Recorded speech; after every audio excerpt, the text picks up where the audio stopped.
your millions. Weed is universal. You name me one race, don't smoke, bro. I pulled up and playing loud music, triggered something in him. He came and he attacked me. I walked off the set, went somewhere secluded, and I cried, bro. Because I felt like I just had DeAndre Bonds was on the brink of becoming Hollywood's next big star. He was set to work alongside the legendary Denzel Washington, and the fame, lights, and glory were all within his reach. But instead of walking red carpets, he found himself walking prison halls, spending more than a decade locked up. I just booked a movie, got hired by Denzel Washington to play in Antoine Fisher. If you've seen classics like The Wood, Tales from the Hood, or Get on the Bus, then you probably remember DeAndre Bonds as a standout talent back in the day. But his promising career came to a screeching halt after a shocking incident. He stabbed and offed his aunt's boyfriend. And wind up pulling a knife and just getting stabbing him one time, and he died. Unfortunately, that wasn't the end of his troubles. Years later, DeAndre found himself back behind bars after multiple run-ins with the law. In one disturbing incident, he almost offed another man, another relative, with a knife. There's a lot to unpack about DeAndre's life, so let's dive in. DeAndre Bonds was born on March 19, 1976 in Inglewood, California, and grew up in the heart of South Central LA. His childhood home was on 8th and Avalon, right in the middle of Swan territory, a neighborhood controlled by the Swans, a notorious blood gang with one of the most feared reputations in Los Angeles. Life there wasn't just tough, it was a battlefield. The Swans had beef with nearly every gang around them, and violence was an everyday reality. DeAndre's childhood wasn't the easiest. His father was absent, battling a serious alcohol addiction, and his mother was struggling with a crack addiction. On top of that, he grew up in a chaotic household with 7 siblings. His mom had 8 kids with 6 different men, which meant DeAndre had to grow up fast. And I guess your mother had children with, I guess, six different men? Yeah, my mother has, growing up in the time she grew up in the area that she grew up in. Stability was something he never really experienced. He bounced around different parts of LA, from the East Side to the Hoovers, down to Compton, and back to Swan territory. As a kid, DeAndre was filled with anger and frustration. With so much chaos around him, it's no surprise he developed a temper.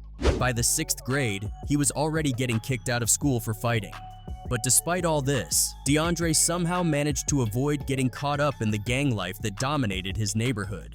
Gangs were constantly looking for new recruits, but he never joined, which was no small feat considering the environment he was in. Instead, DeAndre found his own hustle. He started selling candy, proving that he had a sharp mind for making money even as a kid. I had to be the man at an early age because we needed what we needed. Every week, he'd take the bus to Hollywood with $20 in his pocket, buy a bunch of candy from the 99-cent store, and then walk up and down Sunset Boulevard selling it. On a good day, he could make over $100 in just a few hours. It wasn't just about the money. This hustle gave him a sense of independence and purpose. During his candy-selling hustle, DeAndre Bonds ended up meeting some of the biggest names in the entertainment world: Martin Lawrence, Tupac, Scarface, and Ice Cube. For a kid from South Central, brushing shoulders with celebrities on Sunset Boulevard was a surreal experience. It was like a glimpse into the kind of life he could only dream about. Little did he know that his path was slowly aligning with the world of fame and Hollywood. At just 13 years old, DeAndre caught a major break. He landed a part in his school play, and that moment turned out to be life-changing. The thrill of performing, the applause, and the attention he received sparked something deep within him. Acting wasn't just a dream anymore, it became his purpose. Growing up, DeAndre had always wanted to be an actor, but that school play lit a fire inside him. Suddenly, all the emotions he carried, the anger, frustration, and raw energy could be channeled into something positive. From there, DeAndre began to chase acting with everything he had. His big break came when he landed a role in the cult classic Tales from the Hood. Yo, man, you ain't finna believe this, man. That film marked his debut on the big screen and opened the door to more opportunities. Soon after, he booked roles in Parsons Susette Park, Get on the Bus, 3 Strikes, and The Wood. The Wood became DeAndre's most iconic role, where he played Stacy, the protective older brother of Alicia and a gang member from the neighborhood Piru, a black gang based in Inglewood, California. His portrayal of Stacy struck a chord with audiences. It felt authentic, raw, and real. People who grew up in neighborhoods like his could see themselves or someone they knew in Stacy. The role cemented DeAndre as a recognizable face in Hollywood, and his star was clearly on the rise. Stacy? You gonna say my name, homie? Damn! As more roles came in and the checks started getting bigger, DeAndre began to feel himself a little too much. Success came fast, and with it came a lifestyle he wasn't entirely prepared for. He started living recklessly, blowing through money like it would never stop coming. Partying became a regular thing, and alcohol flowed freely. DeAndre loved the spotlight and the attention, but he was moving dangerously with little regard for the risks. In 1999, DeAndre Bonds had a brush with the law when he pled guilty to battery after an incident and received probation. At the time, his career was still on the rise, and soon after, he landed a role in the movie Lockdown.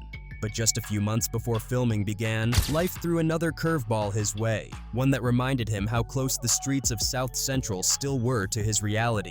One afternoon, while standing outside his uncle's house, DeAndre became the target of gang violence. A carload of gang members rolled up on him, flashing gang signs, trying to provoke him. DeAndre, not being affiliated, didn't return the gesture. The car sped off, but it didn't end there. A few moments later, the same car came back. This time, the gang members hopped out with their guns drawn, chasing him down. Before he could get away, they opened fire. I was just at my uncle's house, and I guess you could say at the wrong place at the wrong time. Guys rolled by, threw up some gang signs. I was standing in the front yard. I didn't throw no gang signs back up. They left. DeAndre was shot 3 times, twice in the leg and once in the thigh. One of the bullets went straight through his thigh and lodged itself in his backside. It was a terrifying moment, one that could have ended his life, but somehow he survived the attack.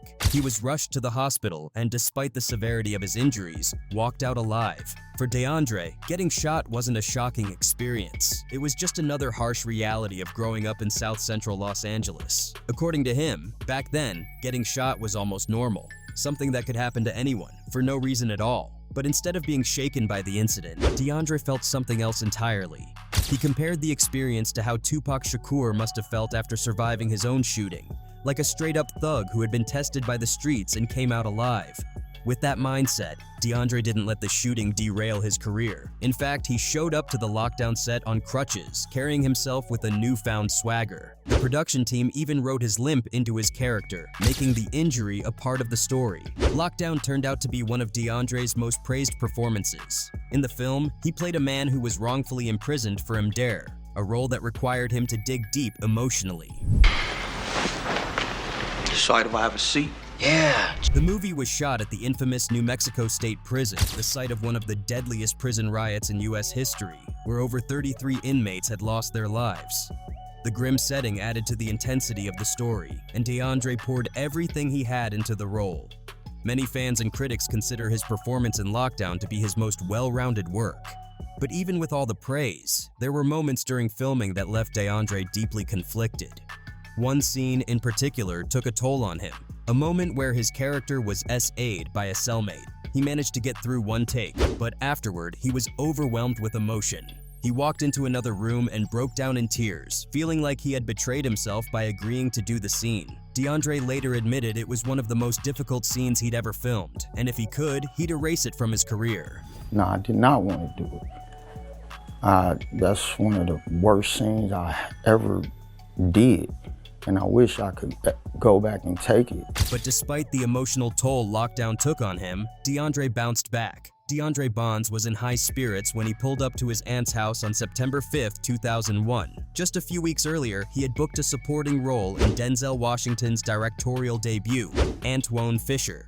It was a major milestone in his career, and he was still riding high on the excitement. Feeling good, he blasted Tupac on his stereo as he pulled into the driveway. But in his celebratory mood, he accidentally knocked over a trash can while parking his car, a small mistake that would set off a chain of events that would change his life forever.